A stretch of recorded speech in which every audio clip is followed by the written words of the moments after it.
All right. How's it going, everyone? We are up and running. Test tomorrow.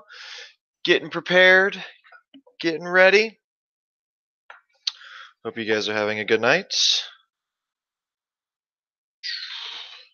And ready to get this party started. All right, let's get some questions out there. Let's get you guys ready for this test-a-reno. Test-a-rooski. Test-a-verdi.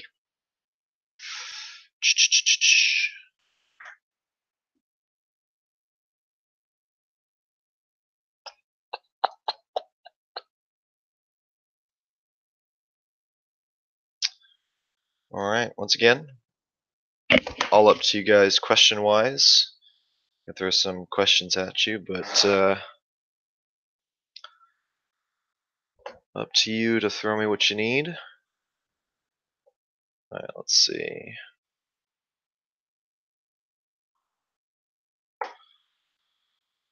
Get this ball rolling. What's up, everyone? Yeah, you guys should join Site Club. Pretty tight. It's pretty tight.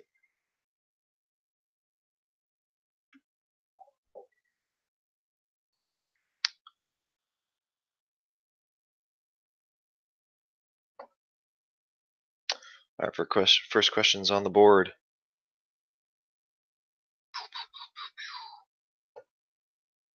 What's up, Azan?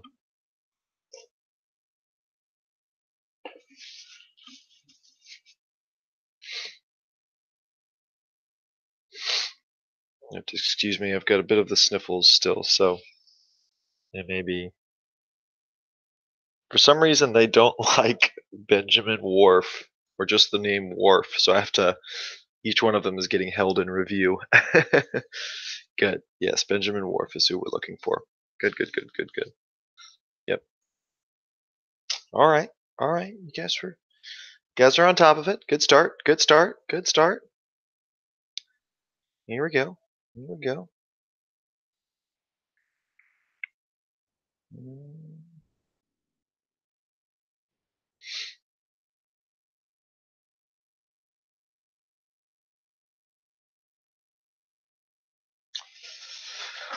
Oh, it's the linguistic relativity guy.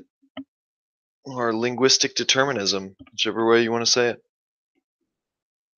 That is whatever, that's like the definition of the linguistic determinism or linguistic relativity.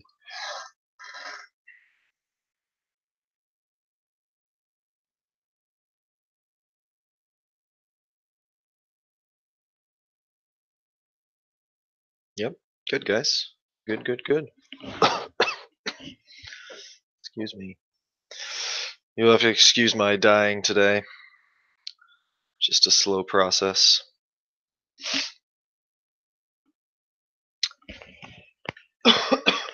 Excuse me. Later is on. Have a good one, bud. Thanks for hopping on. All right.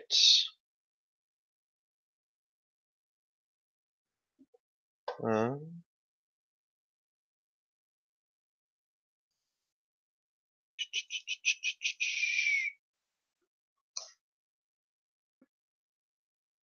right, next question.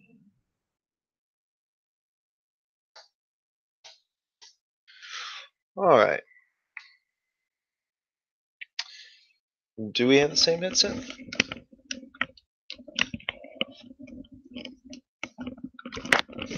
I don't even know what these are called. I got these so long ago. It's something. They're good headsets. I've had them for like 4 or 5 years now. They're good. Okay. Prototypes. Yeah, Grant, I can explain prototypes. So when we are looking at things, oftentimes what happens is we categorize items to help us sort out all the crazy stuff that happens in the world. So a prototype is a kind of shortcut that our brain takes in order to help us like better process the world at large. So an example of that would be what I'm sitting in right now. So I'm sitting in, what we would just say is a chair, but specifically like a really like a computer chair. Um, um, or let's say this I don't know, what is it, dog. Here we go. We can talk about Teddy. So Teddy's a dog, but he's a very specific type of dog, and so oftentimes what happens is um, we lump large groups of things together to help us better or easy, like it's easier to talk about, it's easier to explain. Like every time you see a car, you're not going to be like, oh, that's the Mustang blah blah blah blah blah blah blah. You're just going to be like, oh, this car over there. um, and it just makes our lives a little bit easier. Oh, Teddy's a dog. Not every time I'm talking about Teddy, he's like, oh, my chocolate lab slightly mixed with German Shepherd or whatever. Just makes sense not to do that. Okay, so what's wrong with my? Is that better? Okay. So all right. Does that make sense, Grant?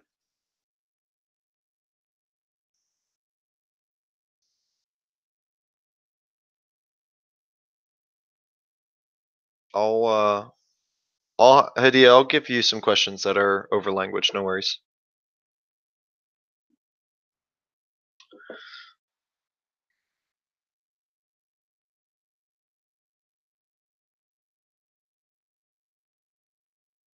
Yeah, yeah, Shante, you can see it like that. What's up, Rom? How are you, bud? All right, cool. Moving on to the next one.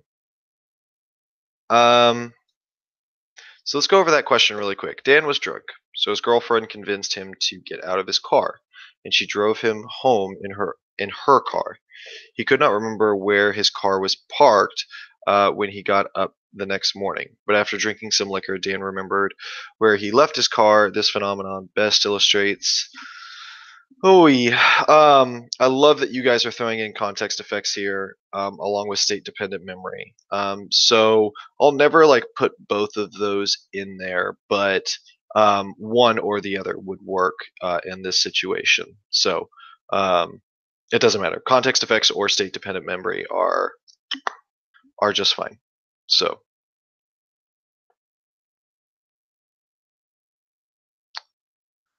yep, drugs are all fair games. Drugs are all fair game.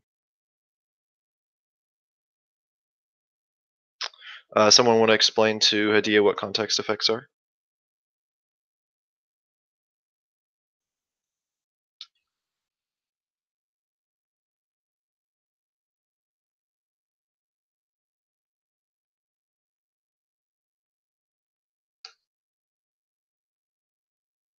All right, next question.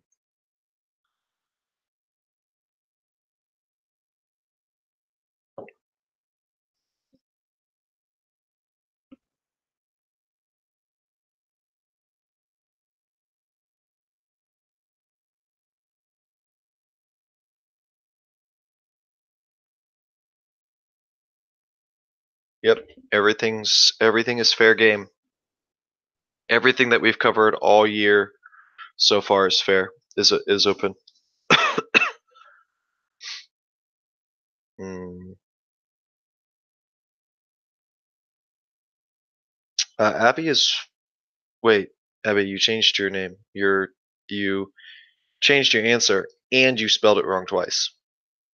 Sorcery and short term. It is sensory memory. Okay. Yeah. Thank you, Hala. Good. Yeah, sensory memory. Just real quick, all that stuff that passes by. Now, if you're like, you can't even focus on those things that flash by you. It's just there's not enough time for it. So, your short-term memory would hopefully be what's focusing in on the road or maybe your cell phone if you were texting or something like that. But remember, sensory memory is that stuff that comes in and out, like music in the background, shuffling of someone's papers, seeing what someone else is wearing, just quick stuff. So sensory memory is what I'm looking for.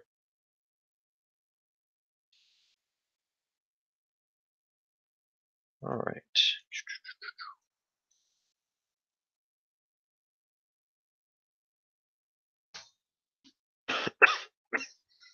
Excuse me.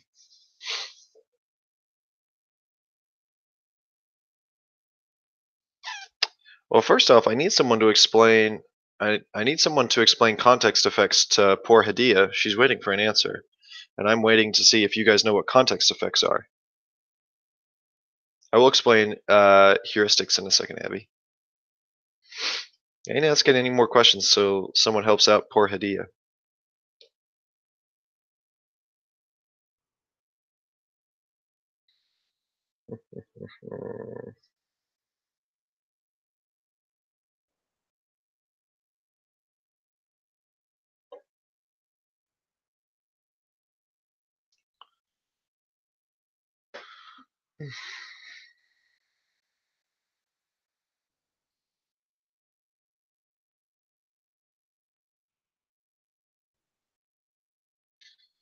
This is, by the way, what I'm listening to today. For those of you who want to know, thank you, Emma.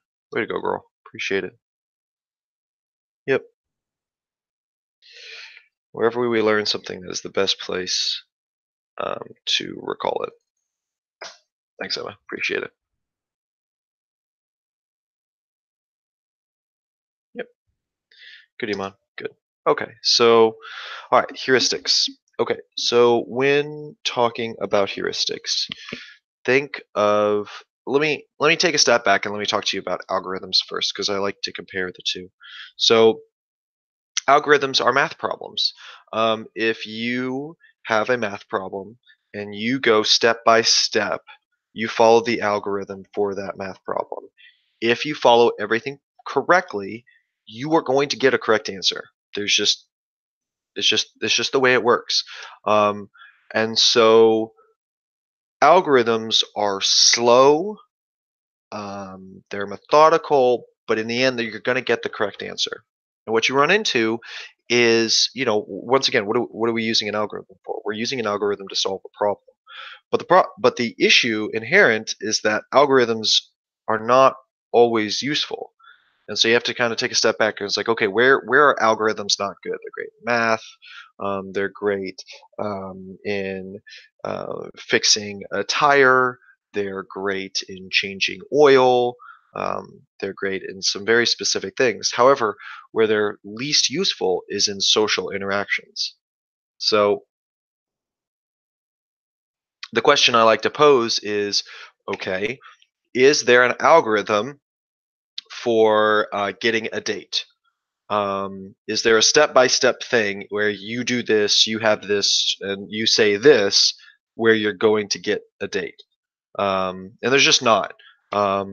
As you know, my life, as you know, our 8 o'clock time is readily apparent in Mr. Monk's life. But that being said, algorithms don't work in social situations. There's no way to um, there's no algorithm, a step-by-step process to help someone who's going through a really rough time. Everyone's going to react differently. Everyone's going to um, um, process things. Everyone's in different places and stuff like that. So what you run into is you run into heuristics, and heuristics um, are going with your gut, or going with um, what we'd call rule of thumb, where you thanks, Adia, where you follow along, or you make an educated guess. Sorry, that was the word I was looking for. Educated guess. Where you make an educated guess, where I have an idea of what's the right thing to do, but I don't have to take all of this time to work through the steps in order to get there. I just, jump. How did Mr. Monk decide on this shirt, on this long sleeve sweater?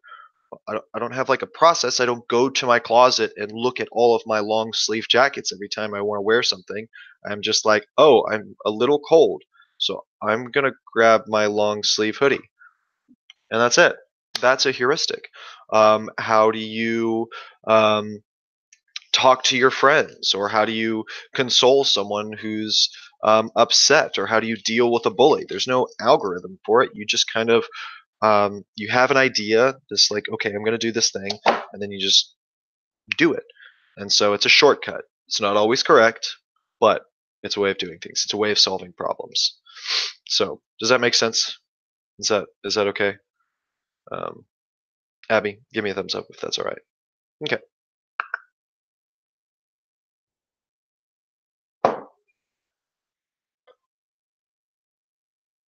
All of them, Naomi. They're all fair game. But just generally speaking, they're just going to be the big stuff. So big concepts and things like that. So, but I mean, how many chapters is that? That's history and approaches, research methods, biology of behavior, sensation and perception, and testing and intelligence. So all is fair game. So it's 5 chapters. So generally about 2 questions per chapter. Which I mean, so I'm gonna give you 1 question on sensation and perception. I mean, it's just kind of it's 50 questions as always, Anna. 10 from the old stuff. So, I mean, my thing is don't get hung up on the old stuff, because you're just gonna. I just don't want you getting caught high and dry with it. Um, study a little bit, go over your old notes, but don't spend too much time on it. It's only 10 questions, and how long it's going to take for you to go over everything is obnoxious. So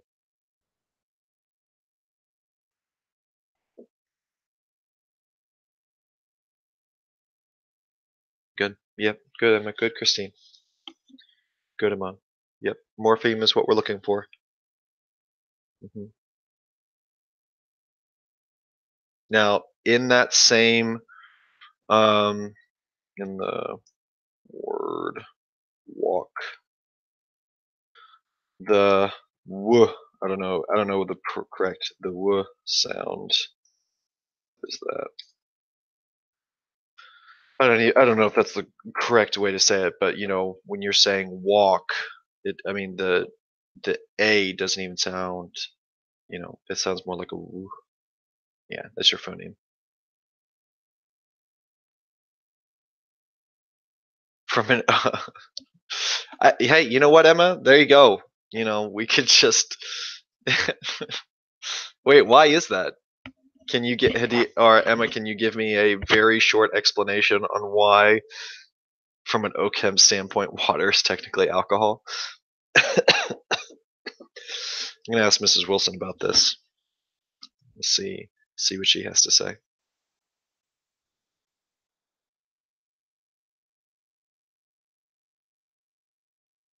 Yes, you will need to understand confirmation bias. All right.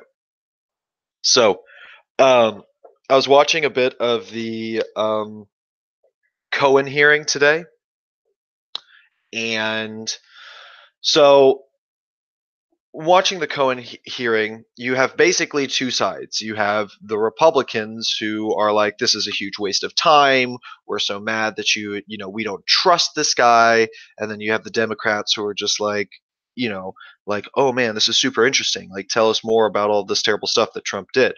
And so, what you have happen is, let's say that someone was sitting there watching that hearing, and confirmation bias is this idea that we focus in on news and stories and facts that support our own claim, and we ignore all of those same things that say otherwise, and we actively look for things that confirm our own opinions. And so what a person, let's just say that they are a Republican, is sitting there watching the story, you can almost kind of sense them tuning out the Democrats as they talk. And whenever Michael Cohen is talking bad about Trump, they're just like, boo, hiss, like, this guy's a liar, can't trust him. And then when some of the Republicans were, just discrediting him and just saying, oh, like this is a huge waste of time. You could just hear them being like, yeah, MAGA hats and all of that. And so they're just completely ignoring facts on one side and just focusing in on the facts that, yeah, cherry picking fallacy. I don't know if that's an actual thing, but yeah, that's, that sounds awesome. I love that. I'm going to write that down. Cherry picking fallacy. Abby, if you came up with that, don't tell me otherwise. Just run with it. You came up with that, girl. So smart. Okay, so that's a confirmation bias, Cydia. Could the previous question also be semantics? No, because it's not. Because it's really, I sure, but I think I would have to phrase the question in a different manner to be looking for that. I see what you're saying, Hala, and I'd never put that in there as well. I see what you're asking, but no, I wouldn't have that as an option. I'd be more specific if I was trying to look for the meaning of the language. So good question though.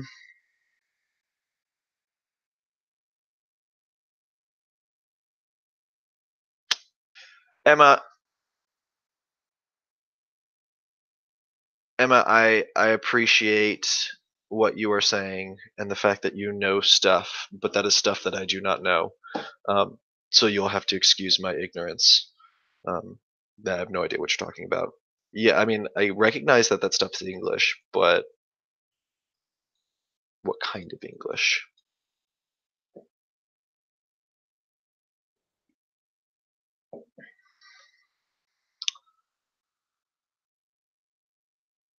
It's an actual fallacy. That's hilarious. That makes me so happy to know that that is a thing. Thank you, Sarah. What's the difference between context effects and state-dependent memory? Um, Context effects is talking about, hey, you learned something in this place. That's the best place to recall it. Sit in the same desk throughout the semester because that's when you're taking a test. That's where you best remember it.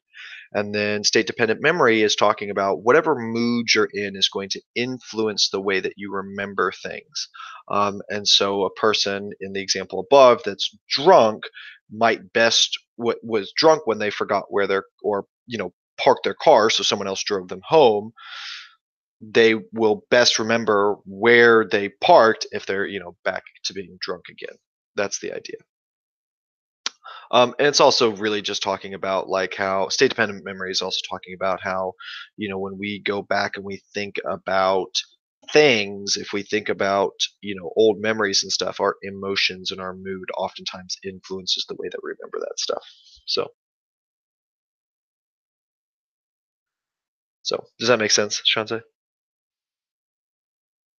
What other English is there? Oh, there's lots of different types of English. Ever been to Louisiana before? Oof. Or heard the Welsh talk? Ooh. That's that's English. Oh my gosh. It's fun to listen to them speak, but not if you're trying to really understand it. Yeah, there's lots of excuse me. There's lots of different types of them, types of English.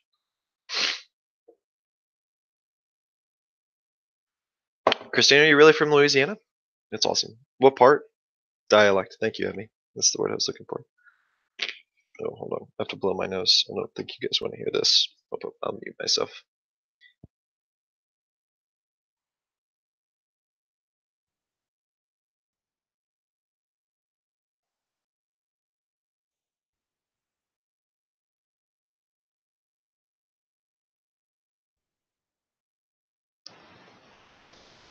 Uh-oh. I didn't get fully off camera, so now you just see me blowing my nose. Sorry, guys. I'm deathly ill.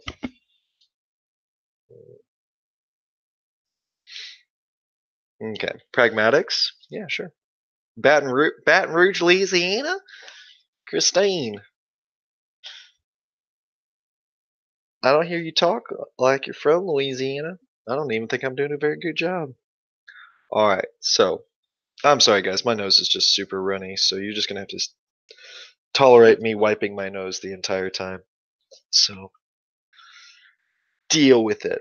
All right, pragmatics. Yeah. So this is just talking about context. The context of the situation oftentimes influences the way that we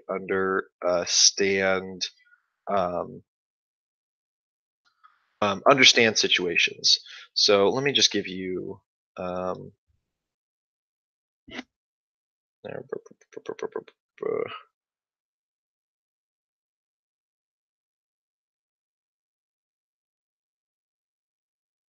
um, I'm trying to get like just a really quick.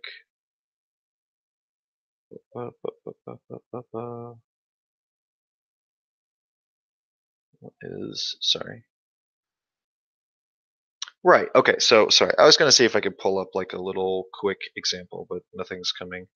Um, uh, oh, thank you, Christine. That's the nicest thing anyone's ever said to me.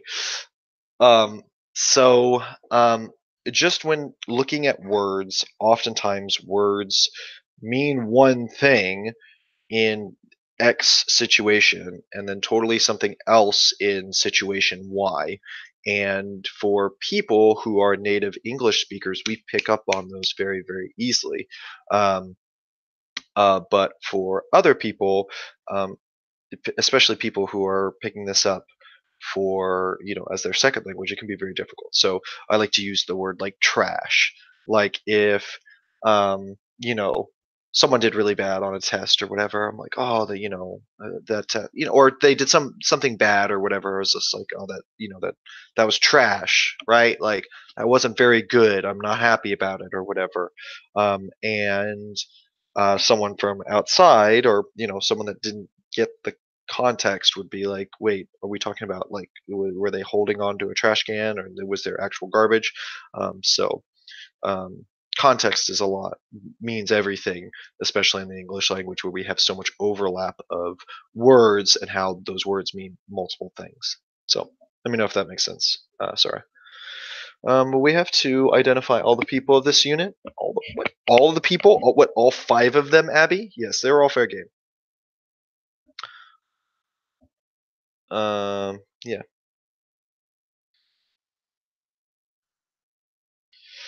Oh, Caramano, you had your chance, my friend, but I'm just gonna boot your sorry butt. You're cute. Where you think you're cute. So, but bye, Felicia.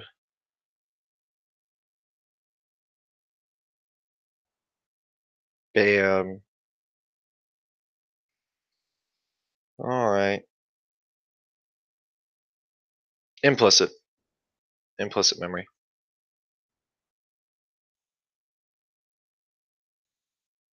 Yep.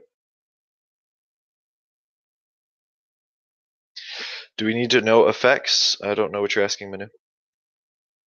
Can you go over social learning theory, please? Yeah, sure. Okay. So social learning theory was brought about by who? Let's start with that. Who was the guy that brought about social learning theory? Who did social learning theory?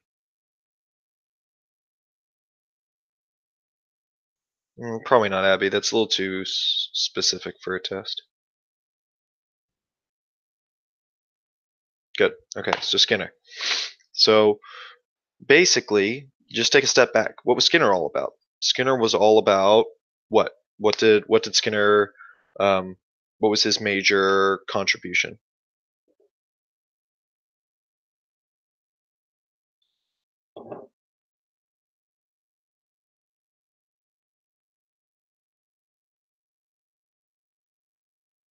Yeah, behavioral school. Yes, but specific. Yeah, very good. Operant conditioning. Okay, um, so you have B.F. Skinner, operant conditioning, and this idea of language acquisition. And so what B.F. Skinner was saying was like, okay, so the reason why people, one of the reasons why we acquire language is because we are reinforced or punished for the behavior of speaking and using the language. So Young children who speak are oftentimes heavily that behavior is heavily reinforced by parents who give them a lot of attention when they speak. And so B.F. Skinner said one of the reasons why we pick up language so quickly and why it's so important is because um, that behavior is consistently reinforced and or punished. So one of the ideas. All right. Here we go. Next question.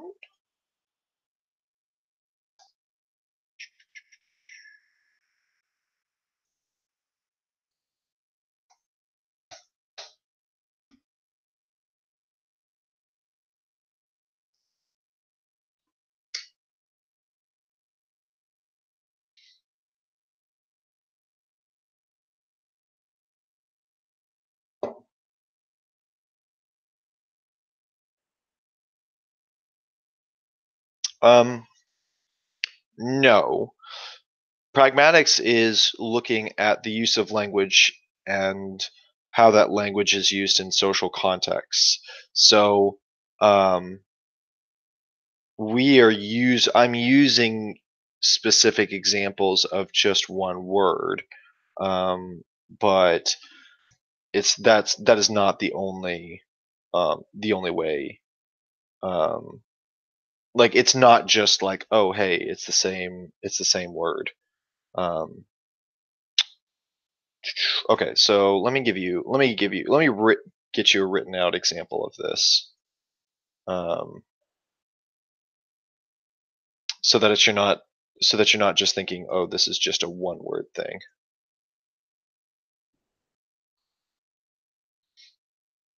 Manu aversive conditioning is operant conditioning, but you're specifically trying to get rid of a certain behavior. It's a type of operant conditioning. Okay. Oh,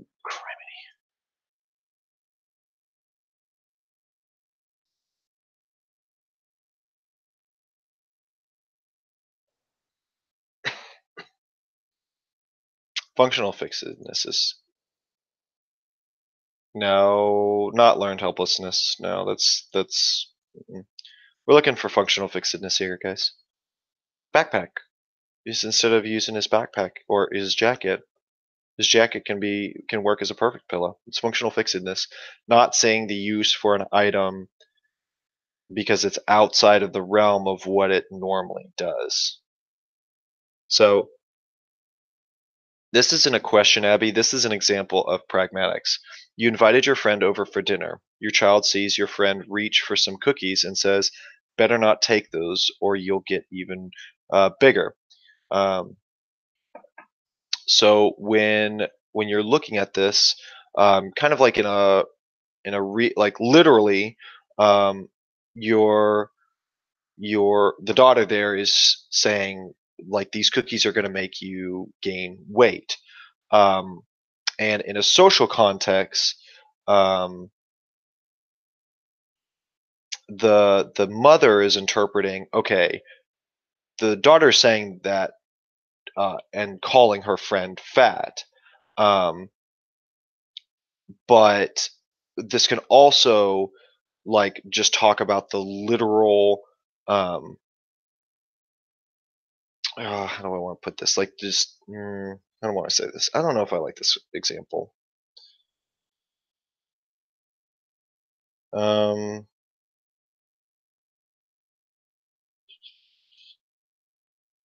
Let me see. Okay, let me try a different one. I don't like how I don't like trying to explain that one. That one's weird. Hold on. Let's try this one. Let's try this one. That's fine.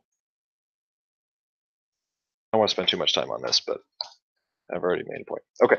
You talk with a neighbor about his new car. He has trouble staying on topic and starts talking about his favorite TV show. He doesn't look at you when you talk and doesn't laugh at your jokes. He keeps talking even when you look at your watch and say, wow, it's getting late. You finally leave thinking about how hard it is to talk with him. So um, this kind of turns into like a combination between what the person is saying and also what they are doing. and the listener is interpreting the signs, and not looking at what the listener is, and not like they're looking at what the listener is saying, but not looking at how they are physically reacting, by not laughing at the jokes, kind of like constantly checking the watch. Um, and so, I mean, I'm sure we've all been trapped in these situations before where we want to get out of the thing. We're checking our phone, we're looking down at our watch, we're trying to get out of a situation. The person is just not getting those social cues that, hey, we want to get out, when we're going, yeah, oh, interesting. When we really don't mean those things. And that all that is pragmatics. So, yep. Okay. All right. Sorry, I hope that makes sense. That was a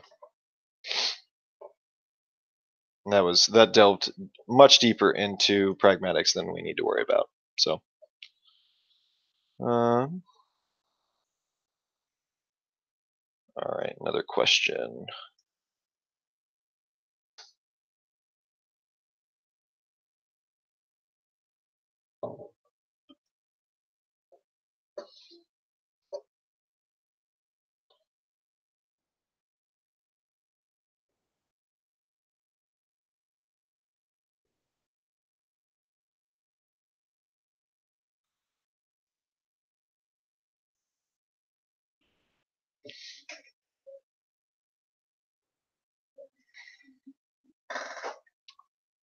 Good.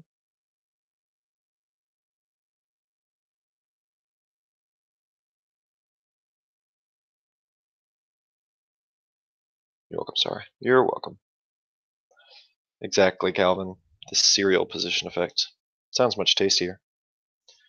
All right, good. Good. Serial position effect is what we're looking for. Ooh, close, Ryan. Close on that spelling.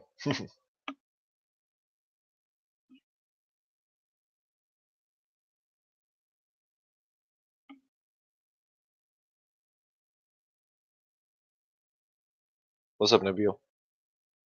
Long time no see. How are you doing?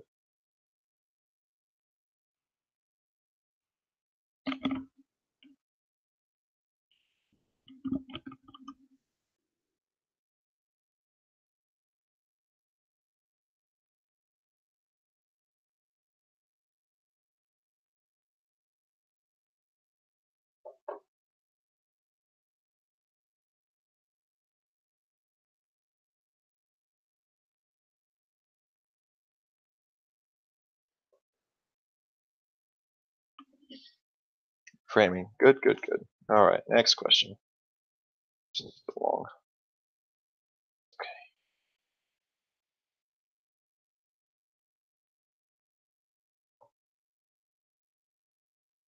All right, here we go.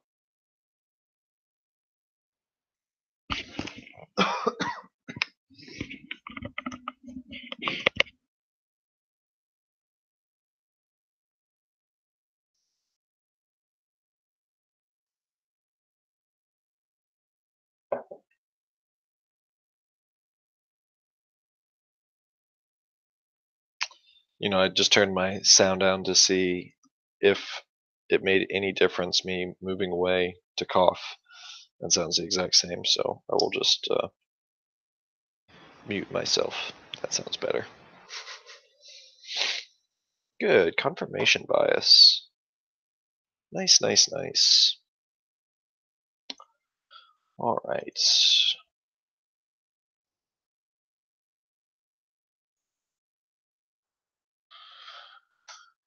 Not gonna be a possible answer on the quiz, Calvin. Cute or test, cute, but focus up, bud. You got a big test tomorrow.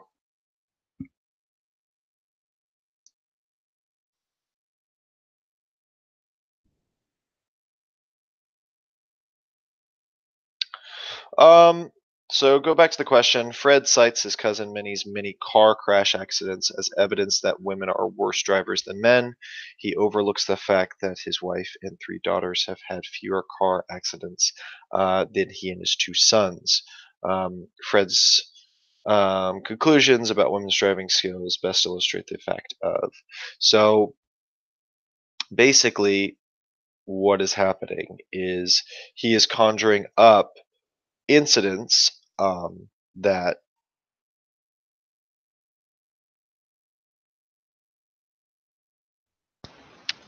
he is remembering incidents of females getting into car crashes and completely ignoring his own and his son's, the male people in the stories, own examples. Um, so yeah, this is confirmation bias. So that's confirmation bias.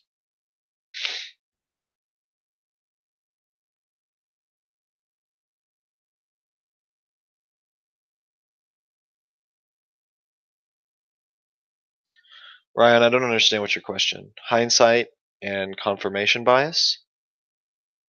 Uh, Ryan, you're gonna have to ask your question in a different way. I don't know what you're saying. Um, Ryan, it's not my responsibility to, you know, when you miss a day, you have to come and see me. So, I mean, you're still going to be expected to take the test tomorrow. So, you better figure out what all you missed on the day that you weren't here.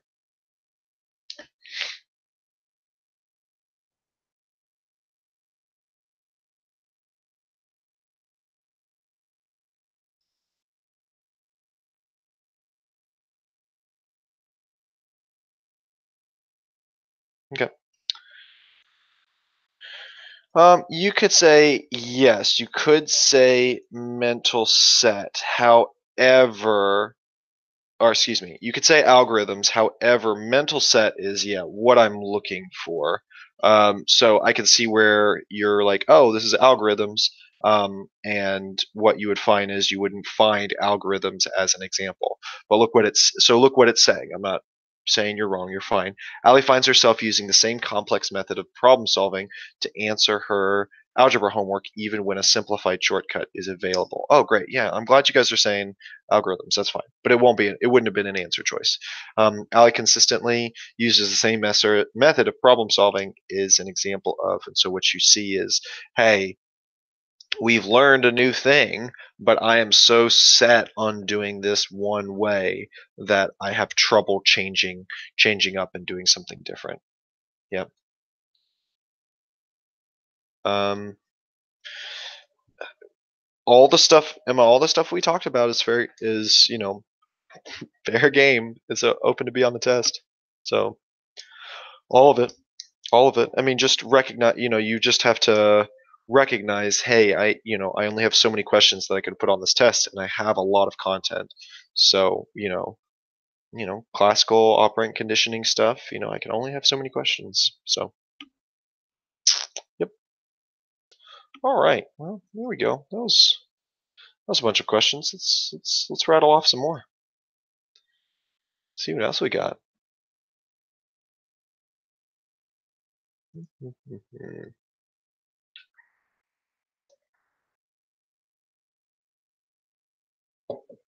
Really focused in on the new stuff. So let's go back a little bit. Let's ask some old stuff. Let's look at consciousness. Keep sending questions my way if you've got questions. Otherwise, I'm just gonna just keep doing what I'm doing.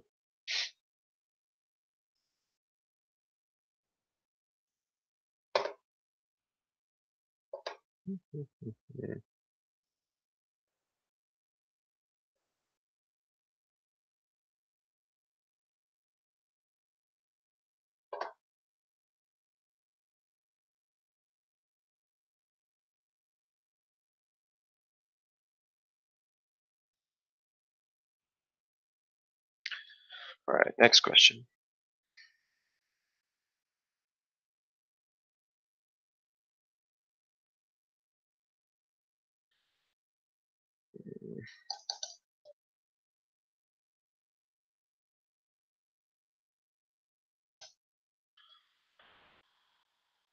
On a question, will the answer self-imposed limitations and functional fixedness both be one question?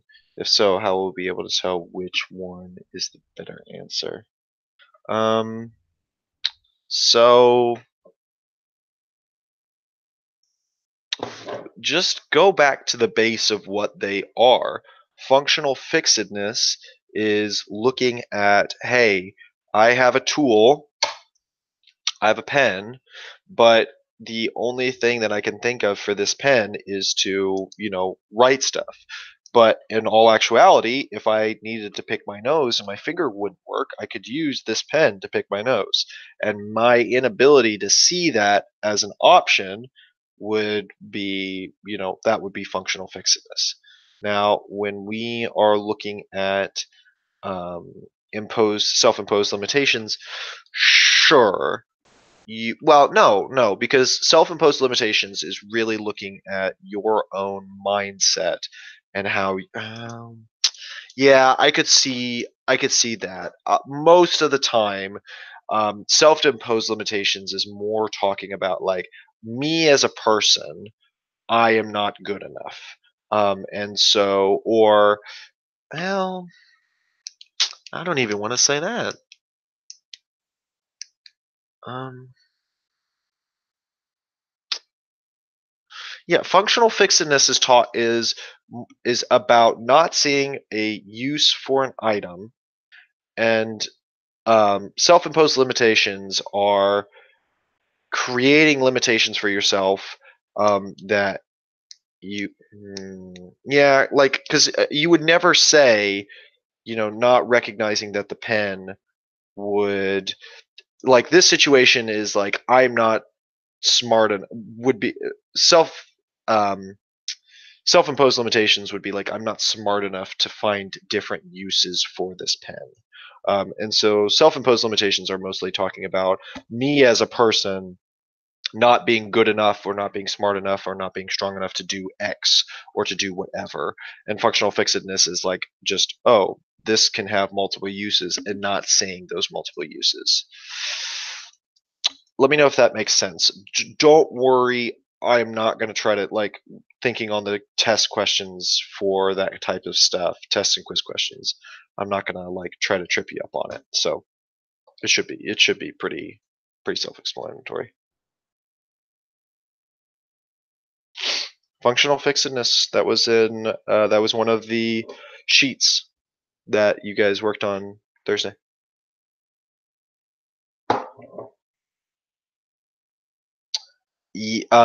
More specifically, dissociation.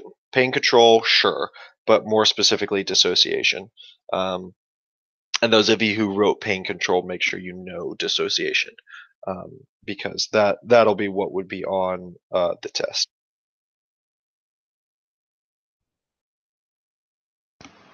Okay, so sure, retroactive. Let me put up a quiz question and then I'll answer. Retroactive interference. Mm,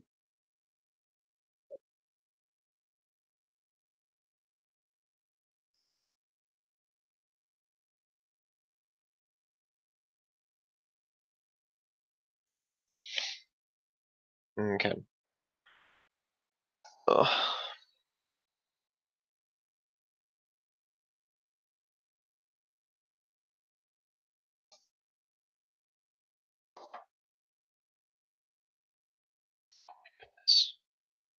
I'm trying to get this right. Ugh. Come on, Mr. Monk, get your act together. Oh, all right, what is this phenomenon called? Oh, okay. Pain control does not mean dissociation. Okay. Well, oh, wait. Can you explain the word? Yes. Okay. Retroactive interference. Okay.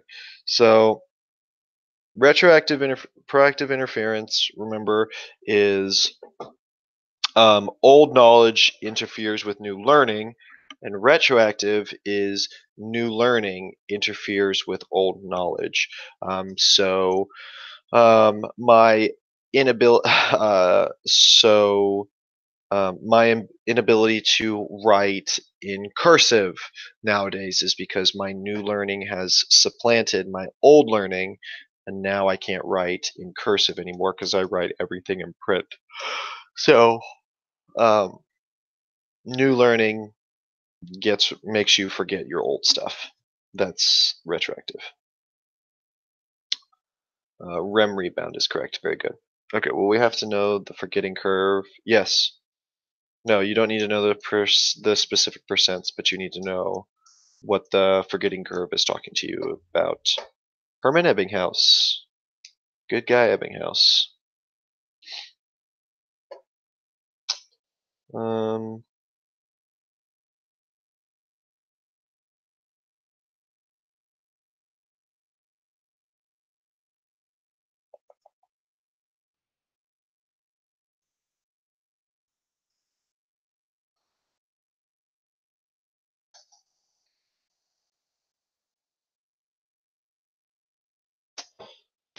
Thanks, Zara. Mm.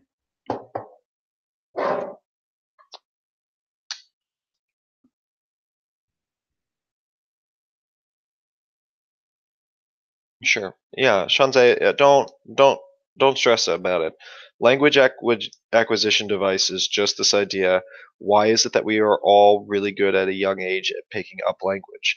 Because we are genetically made. Parts of our brain are specific to picking up this information. It's how we are designed. There's a reason why kids pick it up so fast, is because part of our brains are um, have developed in order to allow us to pick up this information. Um, pick up this information. It might have been a quiz question, Hadiya. It might have been. So what? Still a question.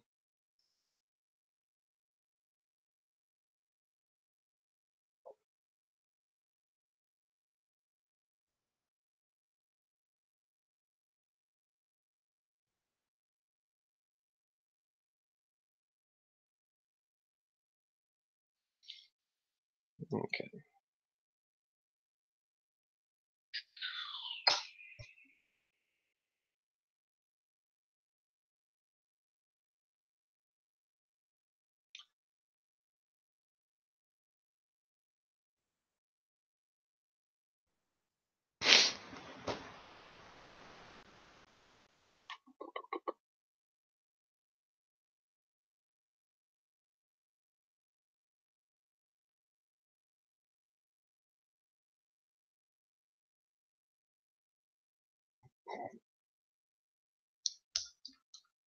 Ooh, come on, boys and girls.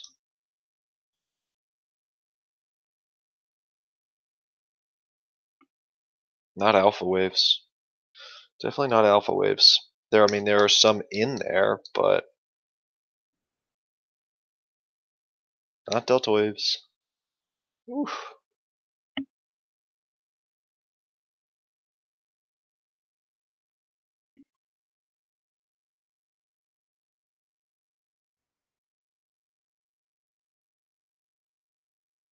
All right.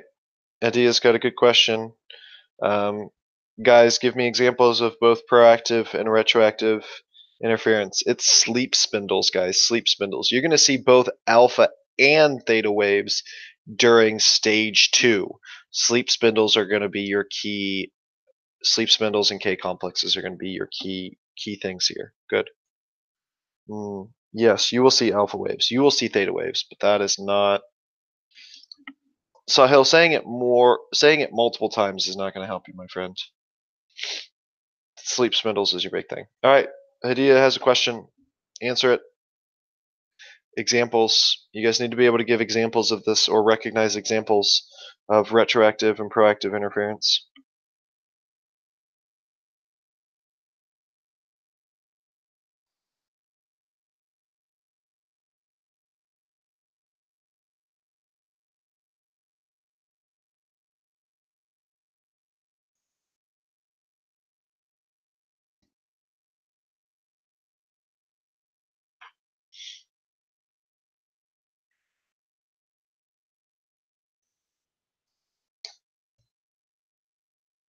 Yeah, you're going to want to finish that first there. Abby. Abby.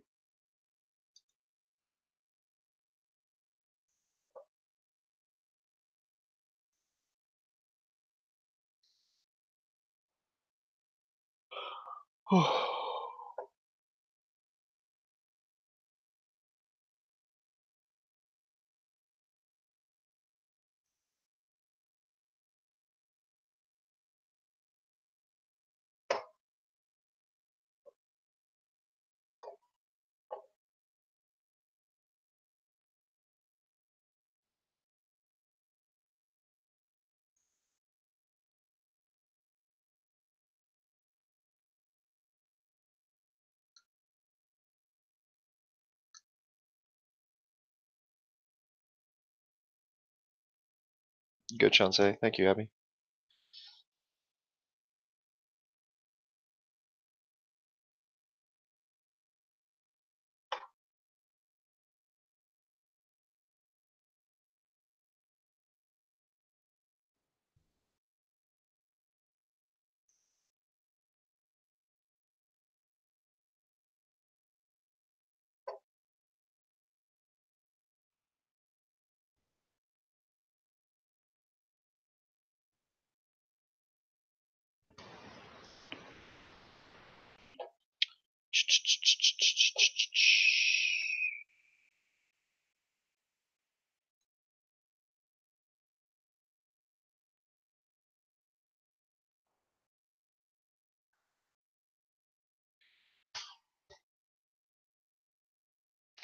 All right, next question.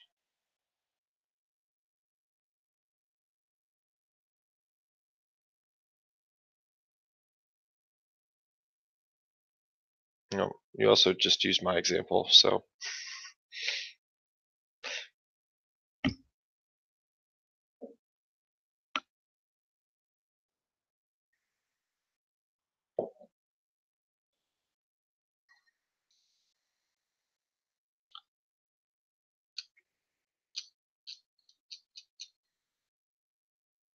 Yes, this is definitely observational learning. Yep.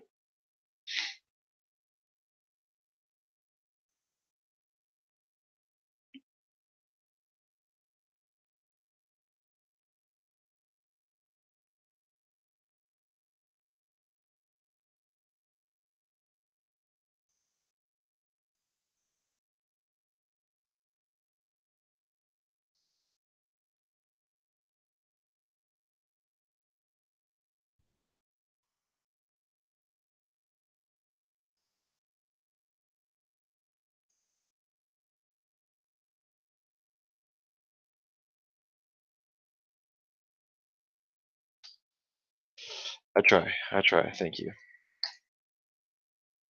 All right, more questions.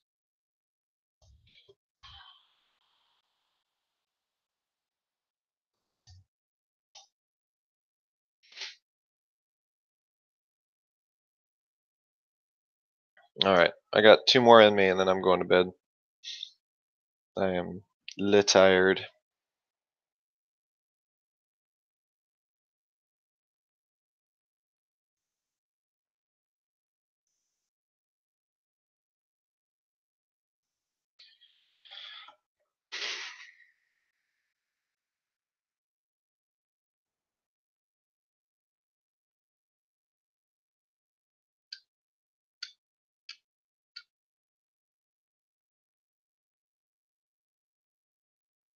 Yep.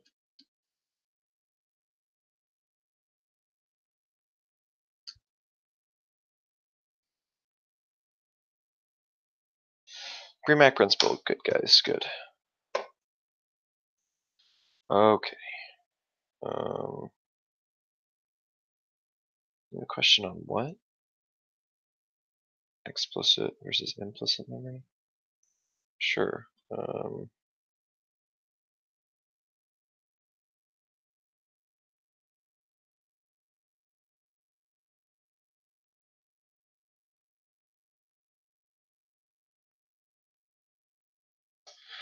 right. There's your question on. Yeah, both of those are part of long-term memory. No, that's not implicit. That's explicit. That is explicit.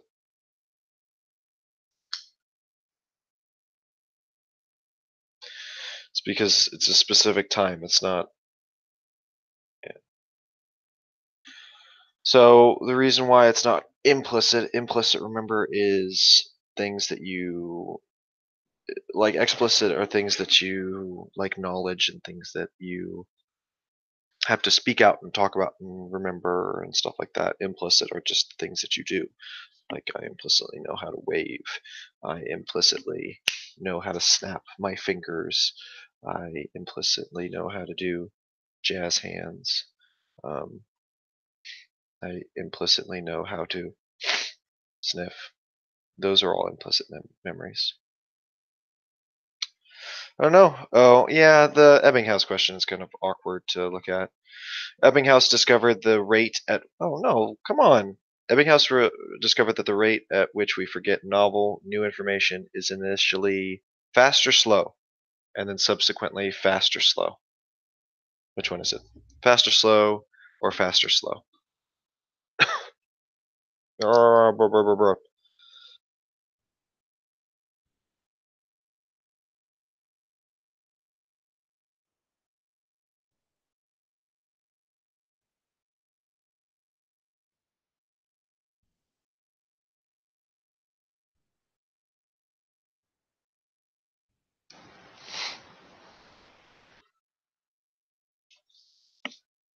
Yeah, fast and slow.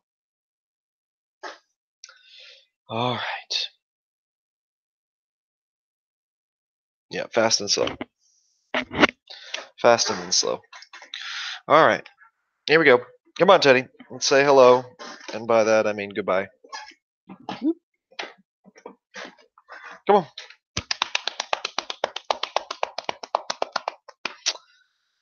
Ooh, oh, yeah. A little shaky. A little shaky. Hello. All right. Well. All right, guys. So, Teddy and I. Oh, thank you. Yes. There are definitely some boogers there you can get. Yes. Thank you. All right. Well, Teddy and I want to wish you guys good luck on the test tomorrow. Make sure that tonight you guys get a good night's rest. Don't stay up too late. Allow your brain to process all that information processing theory. Hopefully you guys will have good dreams. Nothing too scary. But otherwise, y'all have a great day. Good night. Please go to bed early ish. Don't stay up too late. And then we will see you. Hello, Teddy. And we will see you guys tomorrow. Good luck. Good luck with your studying. Y'all have a good night. Yes, I know. All right. Later, guys.